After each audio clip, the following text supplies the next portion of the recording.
Graça e paz, amada igreja, boa noite.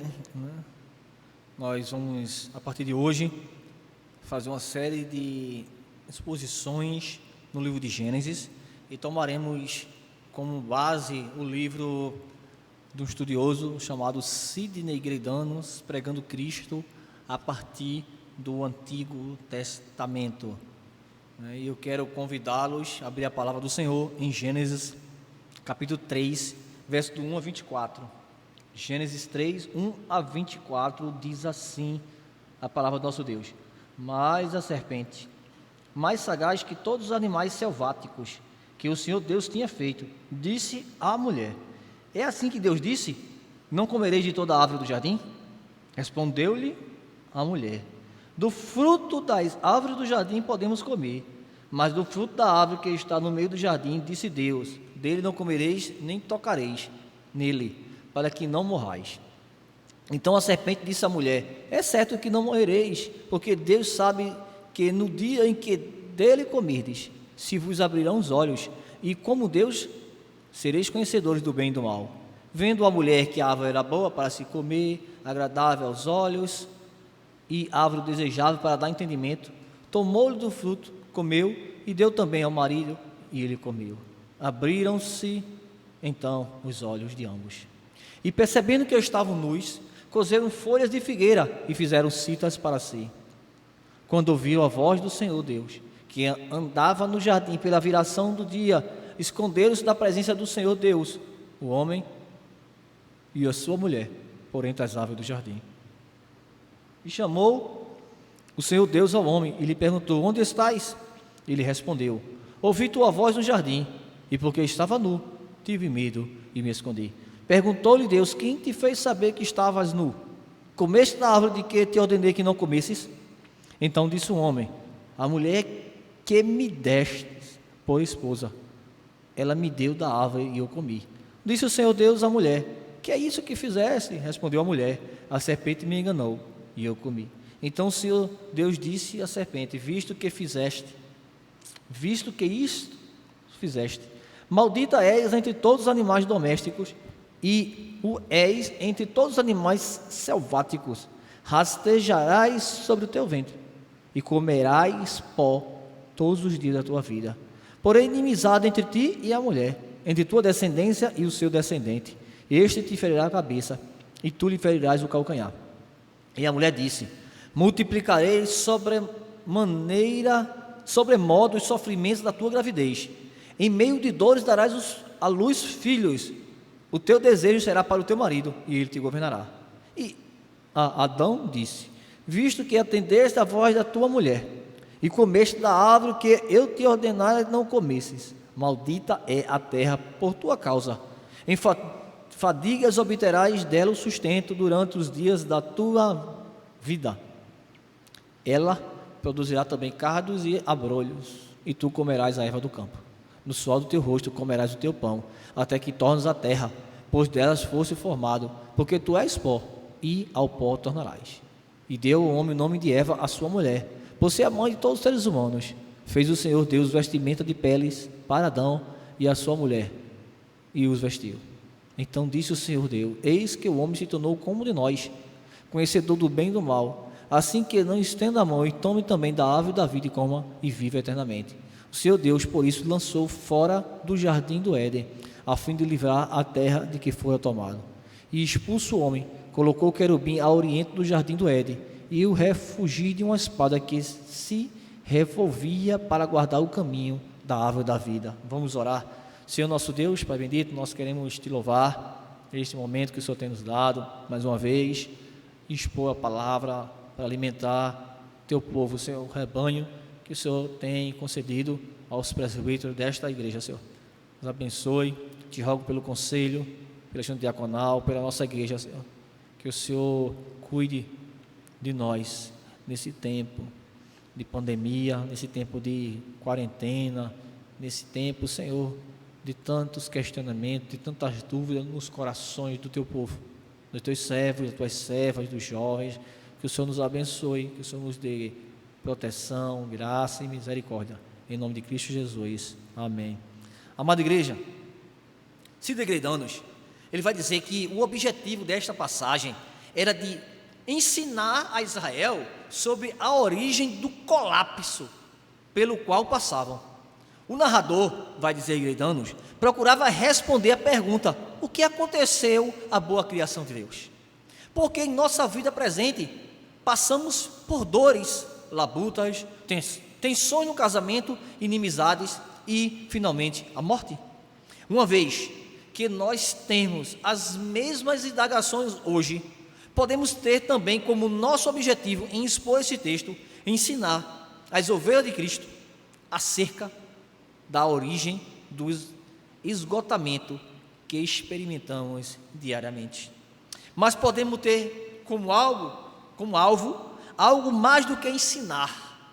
Deveríamos perguntar: por que desejo ensinar as minhas ovelhas sobre a origem do colapso que experimentamos? O narrador tem um objetivo mais profundo, diz Greidanos, dar a Israel, sofredor, esperança de que a condenação do pecado por Deus é amenizada pela sua graça.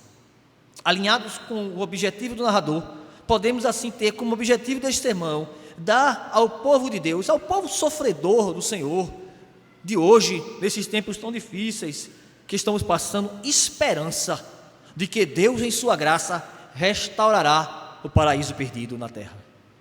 Dado a calamidade que estamos passando, vivendo, pode levar à perda da esperança, e eu quero oferecer, através desse sermão, esperança que há em Cristo Jesus. Então, nesta noite, eu proclamo o Evangelho do nosso Senhor Jesus Cristo com o seguinte tema: a queda e suas consequências. E nós vamos ver 3 pontos para este tema: a queda e suas consequências. Primeiro, tentação e queda, nós vamos ver. Depois, a forma do juízo e a salvação além da queda. Primeiro ponto, tentação e queda. E nesse primeiro ponto, tentação e queda, nós vamos fazer subtópicos para ficar melhor entendido. Nesse tópico maior, tentação e queda, nós vamos dividi-los em algumas partes que já iremos apresentar. Aqui o narrador vai apresentar a forma do tentador, a forma da tentação, a forma do pecado e a forma das consequências do pecado nesse primeiro ponto, tentação e queda. A forma do tentador está no verso 1, parte A. Mas a serpente, mais sagaz que todos os animais selváticos que o Senhor Deus tinha feito, disse à mulher. A serpente, Bruce Waltke vai dizer que no antigo Oriente Próximo, as serpentes são símbolo de proteção do mal, da fecundidade ou da vida contínua. Aqui, contudo, a serpente é um símbolo de um antideus, do inimigo. Embora aqui ela não tenha nome, ela é o adversário de Deus e da humanidade, chamado Satanás. Bruce Waltke vai dizer no Antigo Testamento, e o diabo no Novo Testamento. A serpente, como todos os animais, tinha sido feita por Deus, portanto, originalmente era boa. Então, nesse primeiro subponto do tema, do tópico maior, tentação e queda, nós estamos vendo a forma do tentador. Também diz que era sagaz. A astúcia de Satanás é vista em sua ardilosa distorção da palavra de Deus. Com aparência sutil, o adversário fala como um teólogo angélico e cativante. Isso aqui é interessante nós percebermos a sutileza do diabo, né? E aqui ou lá nós temos visto na internet, irmãos, como pessoas ditas teólogos, ditas pastores, como tem sido sutil em misturar a verdade com a mentira. Porque muitas vezes, irmãos, é mais fácil para nós. Nós temos um sensor sempre pronto para detectar as mentiras, mas nem sempre nós temos o treinamento, a sensibilidade para distinguir quando vem a verdade com a mentira. Mas aqui o diabo, ele vai com essa aparência de sutileza, falar como um teólogo angélico e cativante. Amada igreja, a serpente tem alguma coisa especial. Ela não é somente o mais sagaz que todos os animais selváticos. Essa serpente fala. Israel jamais ouviu uma serpente falar. Só podemos concluir que Moisés, o narrador, pretende que entendamos que algum ser se apossou da serpente e fala por intermédio dela. Então, eu lembro quando estudava há muitos anos atrás, seitas heresia, né? E trabalhava com o espiritismo. E Natanael Rinaldi, num material que ele tem muito antigo, ele dizia: aqui aconteceu a primeira sessão espírita. É isso mesmo. Aconteceu a primeira sessão espírita. O diabo se incorpora, incorpora num animal para falar. Uma coisa interessante, irmãos, que a Bíblia sempre apresenta aqui, tá bom? Em Gênesis e em Mateus, que o diabo, os demônios, eles podem se apoderar de animais e também se apoderar de pessoas. Contudo, o Espírito Santo, ele só faz morada naquilo que nós chamamos de imagem e semelhança de Deus, nos seres humanos. Alguns, eu já ouvi pregações, alguém dizer que o Espírito Santo se apoderou da jumenta. O texto lá não vai dizer isso, irmãos. O texto lá, pelo contrário, diz que Deus permitiu que a jumenta falasse. Vou repetir: o Espírito Santo só faz morada nos regenerados. Um outro animal que falou por operação da parte de Deus e não se viu como morada, como o Espírito Santo a usou habitando, foi a jumenta. Está lá em Números capítulo 22, verso 28. O Espírito de Deus só faz morada na sua imagem e semelhança. O diabo, ele se apodera de homens, se apodera de animais. É a velha tentativa do diabo de querer imitar e de querer enganar a humanidade. No livro de Apocalipse, capítulo 12, verso 9, João descreve sobre a antiga serpente, que se chama Diabo e Satanás, o sedutor do mundo. É o diabo ou Satanás que fala por meio da serpente e seduz o casal. Em Apocalipse, como já lemos, ela seduz o mundo.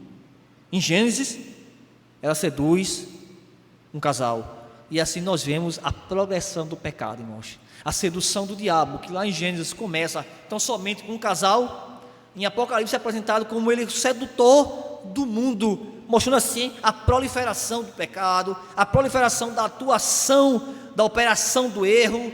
Mas nós vamos ver, irmãos, que isto, no decorrer do sermão, haverá o dia que Deus dará o basta nessas coisas.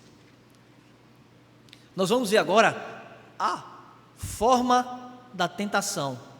Está ainda na parte B do verso 1 até o capítulo 5.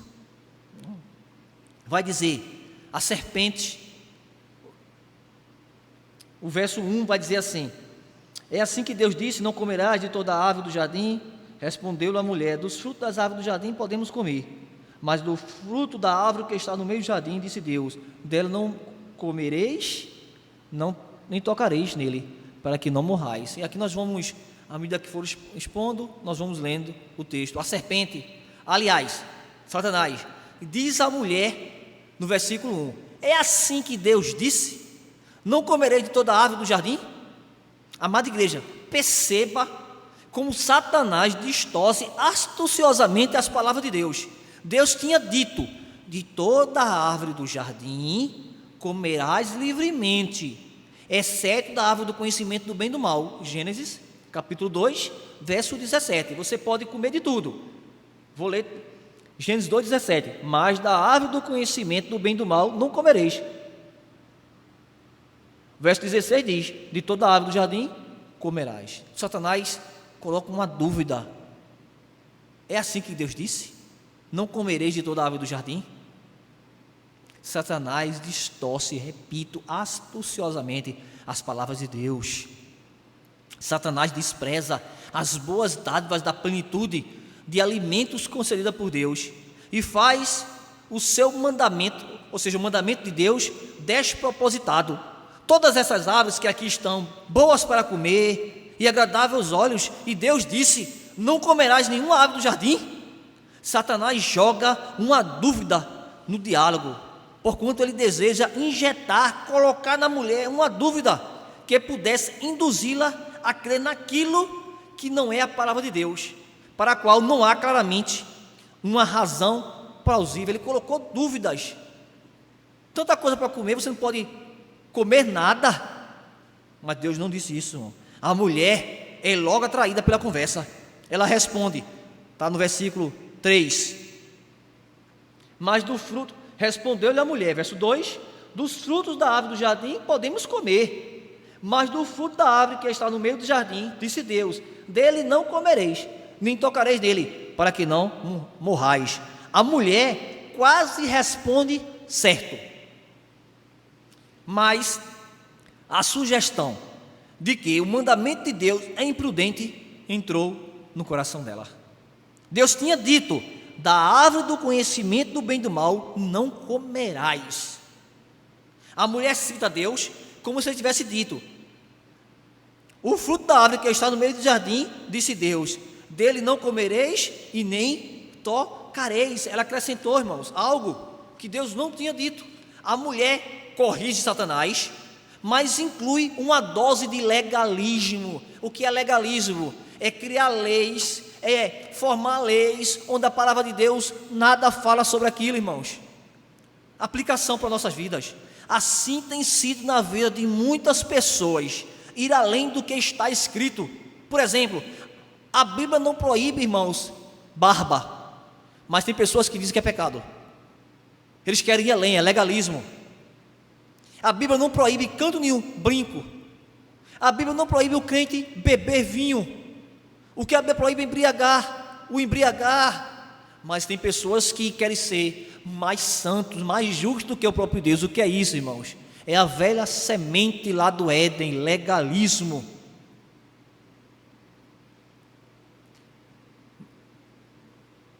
O legalismo, irmãos, tem aparência de santidade, só aparência, mas na verdade é rebeldia, é não aceitar aquilo que as Escrituras nos diz, é não crer na suficiência das Escrituras. Lembro-me que um irmão estava conversando comigo e disse que estava conversando com um presbítero certa feita, e falou se o crente poderia escutar músicas que não fossem tidas como músicas evangélicas. E o seminarista disse: eu acho que pode, a Bíblia não proíbe, manda fazer só seleções, né, do tipo de música. E o presbítero disse assim: eu vejo assim, mas eu acho que é errado. Eu não concordo não, eu sei que a Bíblia não proíbe, mas eu não concordo não. O que é isso, irmão? Oi, a Bíblia proíbe, eu não concordo. É ir além das Escrituras, legalismo. Infelizmente o legalismo tem entrado, não só o antinomismo, mas também o legalismo tem entrado de forma muito poderosa na Igreja de Cristo. Que Deus nos livre dessas coisas. Satanás vê aí na palavra de Eva uma brecha. Ele chama Deus de mentiroso, está no verso 4. Então a serpente disse à mulher: é certo que não morrereis, porque Deus disse lá no verso 17 do capítulo 2: no dia que dela comerdes, certamente morrereis. O diabo está chamando Deus de mentiroso, contrariando o que Deus disse lá em Gênesis 2,17. Ao olharmos para os versos 4 e 5, fica evidente que Satanás sugere que Deus não foi generoso com eles, com esse casal, criados apenas à sua imagem. Adão e Eva podem fazer melhor, podem ser como Deus. É como se Deus os tivesse criado cegos, mas comam dessa árvore, e se vos abrirão os olhos, e como Deus sereis conhecedores do bem e do mal. Imagine, eles podem decidir sozinhos o que é bom e o que é mal, pode ser como Deus. Com essa tentação, Satanás sai de cena e somos deixados com Adão e Eva. Este é mais um problema, irmãos, nós não estamos contentes com aquilo que Deus nos dá. Deus já tinha dado tudo, criado o homem em mais semelhança, mas o homem, e aqui eu não vou entrar, irmãos, qual era o pecado, né? Agostinho tem uma posição, Calvino, há uma grande discussões, esse não tem o meu interesse é mostrar essa dinâmica da narrativa, da queda, do ardil de Satanás, da irresponsabilidade do homem, de colocar culpa em outros, e nós vamos ver isso no decorrer. Agora nós vamos ver a forma do pecado, está no verso 6, ainda lembre-se dessa estrutura maior que nós temos apresentado, da questão do pecado, da questão de o homem se rebelar contra o seu Criador, a tentação e queda. Ainda no primeiro ponto, nós estamos tratando um subponto ou subtópico desse tema maior, que é a tentação e a queda. A forma do pecado. Aqui, eu quero que vocês acompanhem comigo, o verso 6, diz assim: vendo a mulher que a árvore era boa para se comer, agradável aos olhos, e árvore desejável para dar entendimento, tornou-lhe do fruto e comeu, e deu também ao marido, e ele comeu. Aqui, há um juízo ético, é dito, é bom para comer, é aquilo que João vai apresentar lá na sua primeira carta, capítulo 2, verso 16, concupiscência da carne. Há um juízo estético, é agradável, é bonito, é belo aos olhos, concupiscência dos olhos, vai dizer João, sua primeira epístola, ainda no capítulo 2, verso 16, desejável para dar entendimento. O que é isso? É um juízo epistemológico, é um juízo de conhecimento, é a soberba da vida. O homem está querendo saber, numa relação ética, de uma relação de conhecimento, em uma relação de juízo estético, daquilo que é belo, a parte do nosso Deus. Nós só sabemos disso, irmãos. Aqui, os estudiosos vão dizer que há um grito pela autonomia. O homem buscará, a partir de agora, obter esses conhecimentos sem Deus. Na verdade, o correto seria pensar os pensamentos de Deus após ele. É Deus que interpreta os fatos para nós. Os fatos não são brutos, irmãos. Há quem diga que 2 mais 2 é 4 em qualquer lugar. Não. 2 mais 2 é 4, você pergunta para qualquer um, talvez ele possa dizer 2 mais 2, 4. O porquê? Porque sempre foi assim. Não. É porque o nosso Deus é um Deus de ordem. 2 mais 2 sempre será 4, porque o nosso Deus, eu estou interpretando os fatos depois da interpretação do nosso Deus. É pensar os pensamentos de Deus após ele.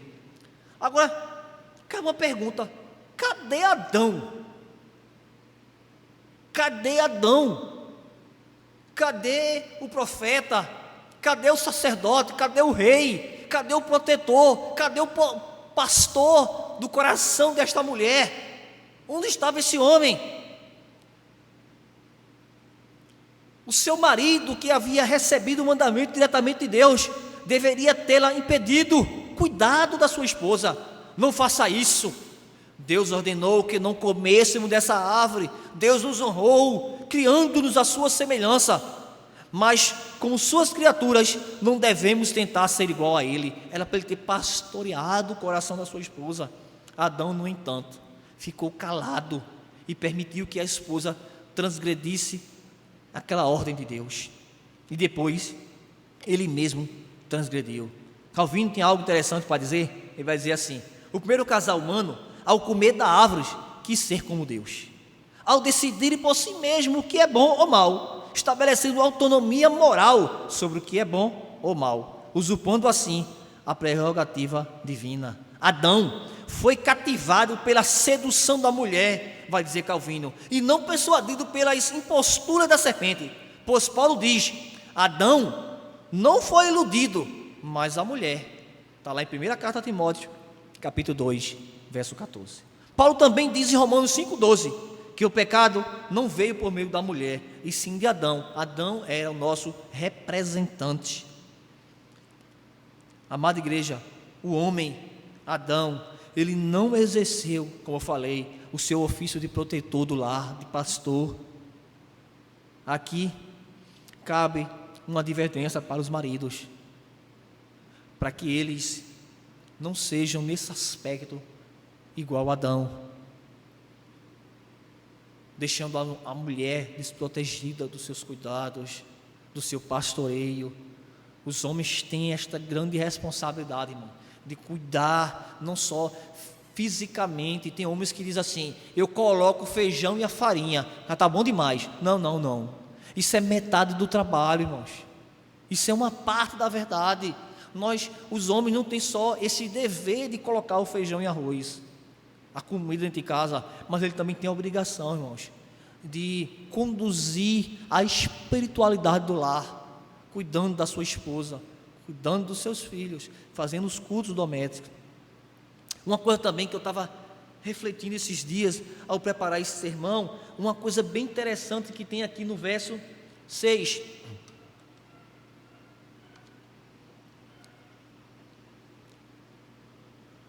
Diz assim: vendo a mulher que a árvore era boa para se comer, agradável aos olhos, e a árvore é desejável para dar entendimento.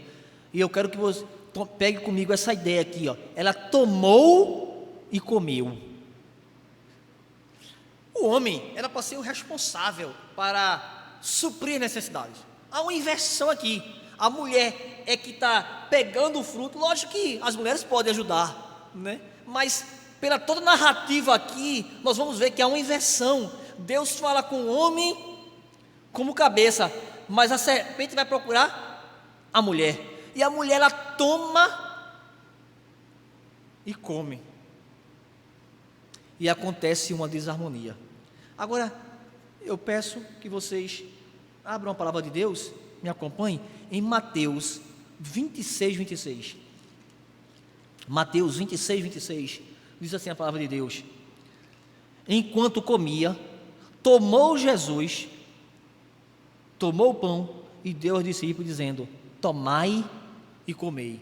Enquanto aqui no ato de Eva, tomai e comei, Adão come, e há aquela desarmonia, o pecado, a rebeldia, a desobediência em Cristo. Quando ele diz tome, come, ele está nutrindo, salvando a sua noiva. Verso 28, porque isto é meu sangue, o sangue da nova aliança, derramado em favor de mim, de muitos, para a remissão de pecados. Vamos ver também agora a forma das consequências do pecado. Está no verso 7 até o verso 8. A primeira consequência do pecado é a perda da inocência. Eles se envergonharam do próprio corpo e fizeram vestes para si, se esconderam da vista do outro. O seu casamento perfeito desmoronou. O efeito da queda não foi simplesmente que o homem e a mulher souberam que estavam nus, no sentido do capítulo 2, verso 25, que também diz: ora, um e outro, o homem e sua mulher, estavam nus e não se envergonharam. Especificamente, eles souberam que estavam nus, no sentido de estar debaixo dos juízos de Deus. Deuteronômio 28, capítulo 48, vai dizer assim a palavra do nosso Deus. Deuteronômio 28, 48. Essa ideia de nudez. Aqui falando sobre os castigos da desobediência do pacto, né? Os castigos para os desobedientes, né? Aqueles quebradores do pacto. Vai dizer o verso 48: assim, com fome, com sede, com nudez, com falta de tudo, servirás ao inimigo, que o Senhor enviará contra ti. Mostrando que é juízo. A ideia de nudez, você está desprovido do cuidado, das bênçãos de Deus. É o juízo de Deus que está sobre esta pessoa. Por isso, precisarão proteger sua vulnerabilidade pelo obstáculo da roupa. Eles perceberam isso. Agora vamos fazer roupas, né? Cozeram para si folhas de figueira e fizeram citas para si. Eles tentaram se cobrir com seus próprios esforços, com as suas próprias forças, mas na verdade, irmãos, só há proteção da nossa nudez quando Cristo nos cobre com a sua justiça. O homem tenta sempre, no decorrer da história da humanidade, criar meios, mecanismos para tentar cobrir a sua nudez diante de Deus, seus pecados, fazer algo, mas nada pode ser feito, a não ser quando Cristo nos cobre com a sua justiça perfeita. A segunda consequência é o medo de Deus. Ações motivadas pelo medo não são ações motivadas pela fé, e por isso não agradam a Deus. A inocência foi substituída pela culpa e pelo medo. A comunhão com o Senhor da vida foi quebrada. O casal está espiritualmente mortos. Esconderam-se. Suas ações implicavam admissão de culpa. E agora nós vamos ver o segundo ponto, a forma do juízo, que está dos versos 9 aos versos 19. O Senhor, nos versos 9 e 11, o narrador Moisés vai apresentar que o Senhor Deus busca o perdido. Deus modela a justiça, e como um rei justo que é, ele não impetrará a sentença sem cuidadosa investigação. Embora o nosso Deus saiba de todas as coisas, mas mesmo assim Deus lhes interroga, induzindo-os a confessar a culpa. Contudo, Deus pronuncia sobre Satanás juízo sem investigação, pois não há redenção para ele. Embora alguns teólogos já defenderam, e alguns recentemente têm defendido, que no final até Satanás será salvo. Mas aqui, na narrativa, é apresentado que não há redenção para ele. Aqui temos que perceber também que Deus restaura algo que Deus inverteu. Gênesis 2:17, Deus fala para o homem. Gênesis 3:1, Satanás procura a mulher. Há uma inversão de papéis. Deus fala com o cabeça, Satanás fala com a mulher.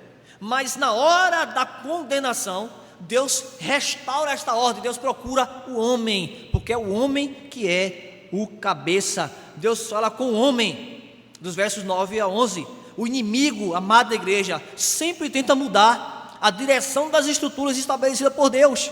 Vemos isso no casamento recentemente, o homem tentando mudar essa estrutura que Deus deu. Vemos isso na inversão da autoridade aqui, mas Deus estabelece, Deus reestrutura, Deus organiza. É o homem que eu vou procurar, porque é o homem que eu falei, é o homem que é o cabeça. No verso 12, vemos o colapso do casamento. Adão agora coloca a culpa da própria transgressão na esposa. Foi a mulher, e ousa até mesmo culpar o próprio juiz. Foi a mulher que tu me deste. Enquanto Adão quer culpar sua esposa, quer jogar a culpa para cima da esposa,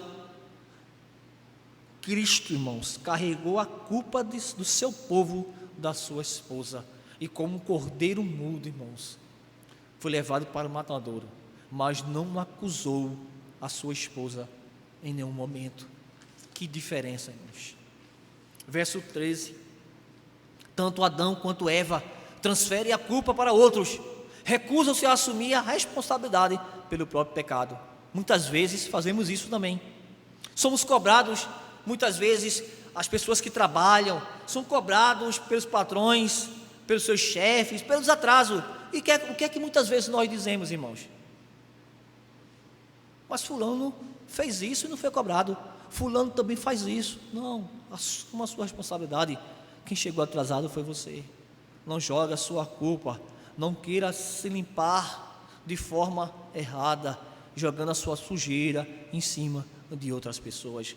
É aquilo que nós chamamos a síndrome do Éden, da queda.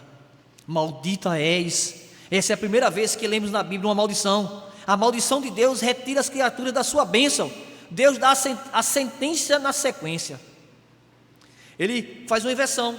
Ele começa com a serpente, segue para a mulher, verso 15, e termina com o homem, verso 17 a verso 19. Em seguida, Deus volta-se para a mulher.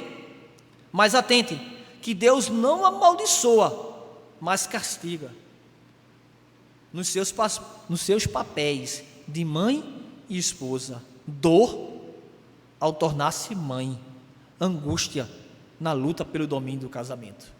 Versos 17 e 19. Finalmente, Deus volta-se para Adão.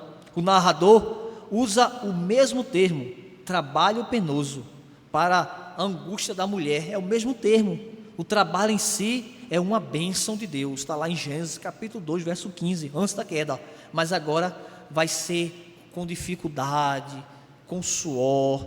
A criação hostil, verso 18, que deve ser vencida pelo trabalho duro, serve como uma parábola para a hostilidade espiritual, que deve ser vencida pela sabedoria celestial. Provérbios 24, verso 30 a 34.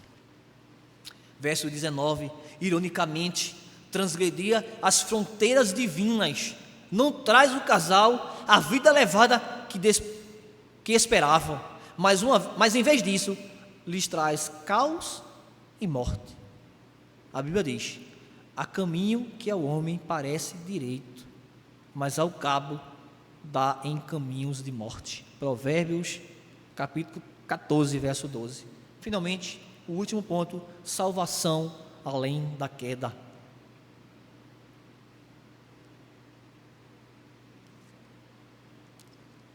Recentemente, houve uma pergunta, e a gente tem um grupo de amigos, e uma pergunta foi: onde a Bíblia diz que Adão e Eva foram salvos? E várias pessoas disseram que não foram salvos, e um amigo, um professor, conhece muito a língua hebraica, a língua grega, pastor Gaspar, ele disse: o problema é que as pessoas muitas vezes procuram respostas em versículos, como se a Bíblia tivesse a necessidade de dizer assim: Adão e Eva foram salvos. Por quê? Porque muitas pessoas não entendem, irmão, uma coisa chamada teologia bíblica, o progresso da revelação. Mas quando Adão dá o nome da mulher, Eva, se dá aqui o início da esperança. Adão revela a sua restauração em relação a Deus, crendo na promessa de que a mulher gerará um descendente que derrotará Satanás. Embora essa história esteja recheada de morte, julgamento da serpente, dor do parto, conflitos no relacionamento, um raio de esperança permanece na promessa de que a semente da mulher, que nutre inimizade para com a serpente, derrotará essa semente da mulher, por fim, derrotará todo o mal, todas as lutas, todas as angústias. Verso 21, nós vemos a graça em que ele fez, Deus, vestimentas de pele para Adão e sua mulher, e os vestiu. Alguns veem aqui simplesmente o cuidado de Deus, os preparando esse casal para agora enfrentar o ambiente hostil fora do jardim. Alguns vão dizer que isso é apenas um aspecto de obra de misericórdia, aspecto social. Deus está preparando este casal para agora viver num ambiente hostil.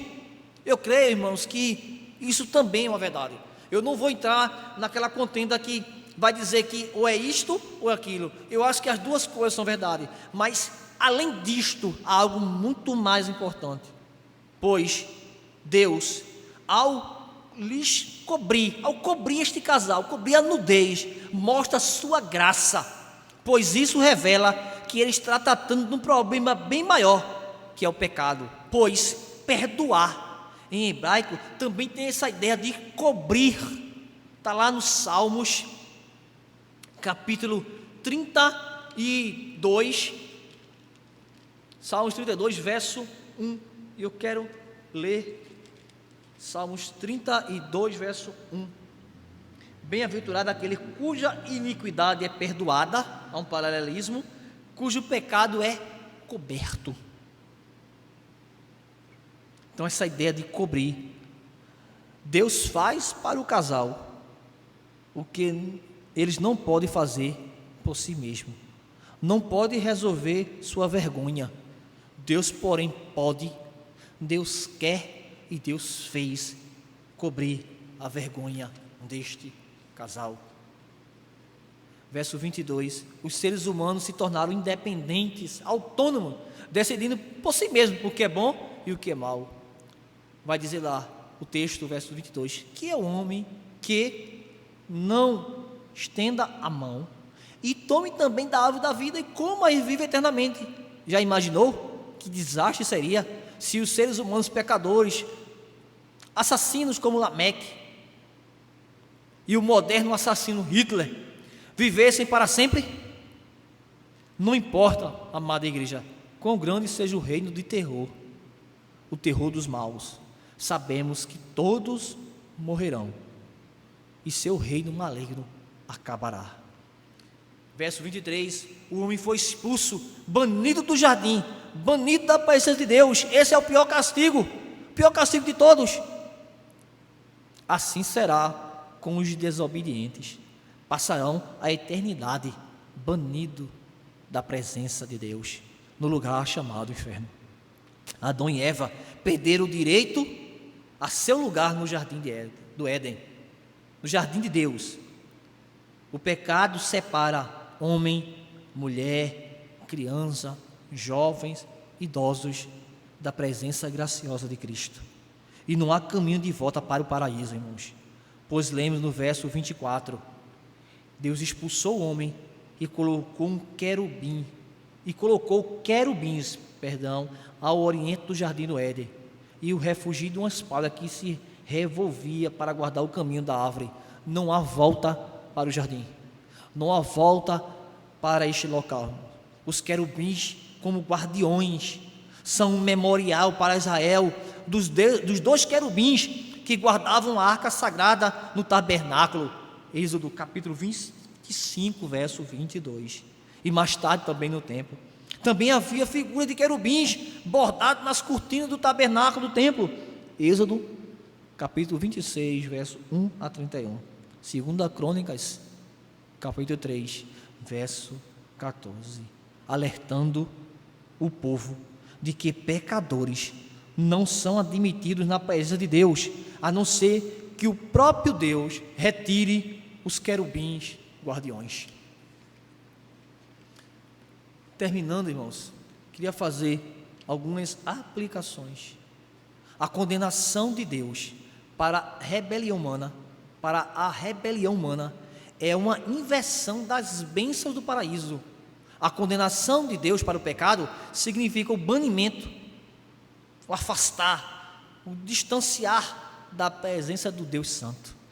A condenação introduz os sofrimentos da gravidez, a disputa por domínio no casamento, cardos e abrolhos em nossos campos e jardins, a angústia do trabalho para ganhar a vida com dificuldade e então a morte. Porque tu és pó e ao pó tornarás. É uma história trágica, é a história do paraíso perdido, e parece que não podemos ter de volta a paz e a harmonia do paraíso. Os querubins guardam o caminho da volta, não há solução, os querubins estão lá. Será que há esperança? Será que ao banir suas criaturas rebeldes do paraíso, Deus ainda oferece sua graça para restaurar por fim o paraíso na terra? Há alguma esperança? Lemos no verso 20: deu o homem o nome de Eva, a sua mulher, por ser mãe de todos os seres humanos. Apesar dos sofrimentos da gravidez, por si sós, não serve apenas para lembrar o castigo de Deus, serve também como sinal da sua graça. Apesar da pena de morte, todos morrerão. A geração dos seres humanos continuará através de filhos e filhos e filhos. Eva se tornará a mãe de todos os seres humanos. Contudo, vemos a graça de Deus, especialmente nos versos 14 e 15. Ao amaldiçoar a serpente, Deus diz: rastejarás sobre o teu ventre e comerás pó. A maneira como a serpente se movimenta sobre o ventre é um sinal que Satanás morderá o pó. Ele será derrotado. Deus ainda diz: porém inimizade entre ti e a mulher, entre tua descendência e o seu descendente. Este te ferirá a cabeça e tu lhe ferirás o calcanhar. Deus, ao julgar a serpente, rompe aquela aliança como aconteceu com esse casal, entre Satanás e a mulher, entre Satanás e todo aquilo que envolveu esse ato no jardim. Em vez de Satanás e a humanidade serem lançados contra Deus, Deus diz que vai traçar as linhas da batalha diferentemente. Deus colocará inimizade entre Satanás e a mulher. entre a semente de Satanás e a semente da mulher. Uma longa batalha iniciará aqui. Mas no final, Deus diz: alguém da descendência da mulher ferirá a cabeça da serpente, e a serpente ferirá seu calcanhar. Cada um dos personagens de Gênesis será ou da semente da mulher, que reproduz sua inclinação espiritual de adoração a Deus, ou da semente da serpente, que reproduz incredulidade, rebeldia, incredulidade, idolatria contra o nosso bom Deus. E você, ouvinte desta mensagem, de qual semente você é? Você faz parte da semente da serpente, rebelde contra Deus, ou você faz parte da semente da mulher? Mas para fazer parte da semente da mulher, só para aqueles que estão em Cristo Jesus. Sobre a promessa do verso 15, a igreja chamou essa predição de o primeiro evangelho, isto é, a boa nova de que o mal não dominará para sempre, mas que a semente da mulher ferirá fatalmente a cabeça da serpente. Gênesis segue essa semente da mulher, de Adão até Sete, Noé, Abraão, Isaac, Jacó, Judá, o que poderemos mais dizer? E o restante da Bíblia seguirá essa trilha, Davi e finalmente Jesus Cristo. Jesus é a semente da mulher. Cristo foi tentado por Satanás, mas Jesus era muito mais vulnerável no sentido local, no sentido da gravidade de onde ele estava. Veja, pois diferentemente de Adão, que no paraíso, lá estava, Jesus estava no deserto. Mateus diz que depois de jejuar 40 dias e 40 noites, teve fome. Quando Cristo estava faminto, Satanás veio até ele e lhe disse: se és filho de Deus, manda que essas pedras se transformem em pães. Mas Jesus resistiu à tentação. Satanás tentou Jesus uma segunda e terceira vez. Ofereceu a Jesus todos os reinos deste mundo. Jesus disse: retira-te, Satanás, porque está escrito: ao Senhor teu Deus adorarás, e só a Ele darás culto. Diferentemente de Adão, Jesus resistiu às tentações de Satanás, mas Satanás ainda tinha aquele pecado venenoso que podia atingir o calcanhar da semente da mulher. Pela instigação de Satanás, as pessoas mataram Jesus. Pareceu uma derrota para a semente da mulher. A semente da mulher morreu, mas uma coisa maravilhosa aconteceu. Está lá em Mateus 27, 51. Ele relata que no momento em que Jesus deu o último suspiro, o véu do santuário se rasgou em duas partes, do alto a baixo. Esse véu, ou cortina, separava o povo da presença de Deus e era bordado. E esse véu era bordado com querubins, para lembrá-los que pecadores não podem entrar na presença de Deus. Mas quando Jesus morreu, esse véu foi rasgado e os dois querubins não mais bloquearam o caminho até a presença de Deus. A aparente vitória de Satanás converteu-se em derrota. No terceiro dia, Jesus ressuscitou dentre os mortos e subiu para estar à destra de Deus, de onde há de voltar para julgar os vivos e os mortos. O livro de Apocalipse nos diz que o diabo, o sedutor deles, foi lançado para dentro do lago de fogo de enxofre.